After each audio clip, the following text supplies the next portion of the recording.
So I know that I have been posting and creating content of late, talking a little bit more, quite a bit more explicitly about spiritual abuse and spiritual harm.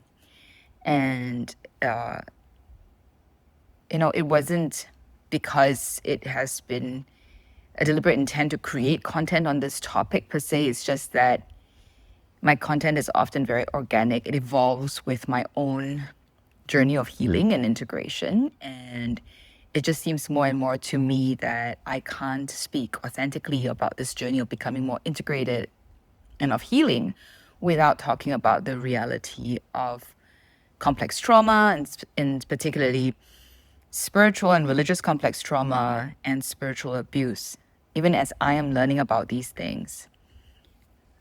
And I just want to say that there have been people who have been reaching out to me, like connecting with me because of this content specifically, spiritual harm, spiritual abuse that I've been putting out in the last maybe year plus. And some of them have shared incredible stories with me about their own lives and their own journeys, about harm they experience in their families of origin, about harm they've experienced in their faith communities, whether it's like just, a regular lay community or other forms of more organized religious communities, whether they're lay or they are religious congregations. I have heard multiple stories from different people, including some who are really in very abusive conditions and systems. So it's almost like the more I talk about these things, the more I know and find out for myself that it is real because I'm hearing from real people sharing real stories with me. And I just want to ask for prayer. Anyone who has been following me, or if you're new to following me, both for my own discernment as I continue on this journey as to, am I meant to talk more about these things, to create more awareness about these things? Is this part of my personal vocation? It's not something I'd ever thought would be part of my personal vocation, but God is doing some pretty deep things in my life and in terms of the connections that He has been making for me in real life. And so I don't know. I'm always praying and discerning.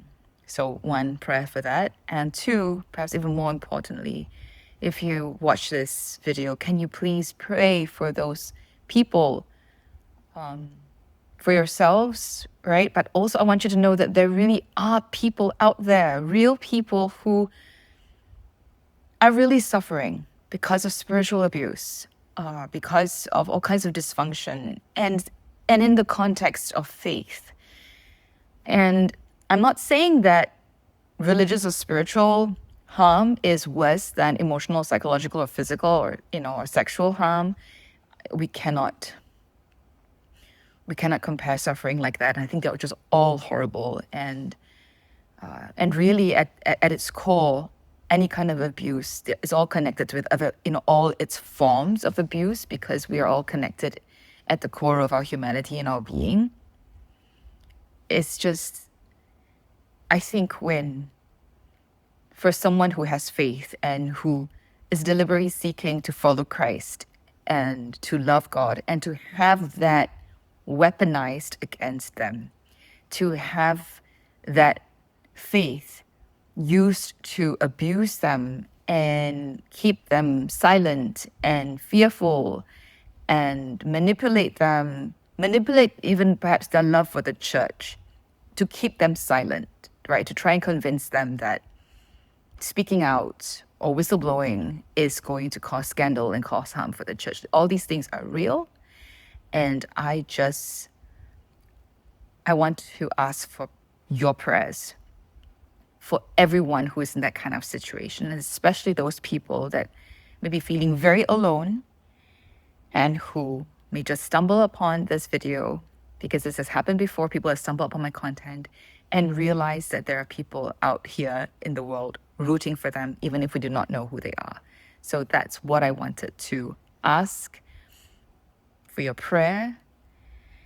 And if you're someone who is going through what I've described earlier right now, just know that I'm praying for you, that there are people who are rooting for you, and that although we don't know what is going to happen in the future, how God is going to bring healing and justice, let's keep trusting and hoping that somehow in His time, in His way, it will happen.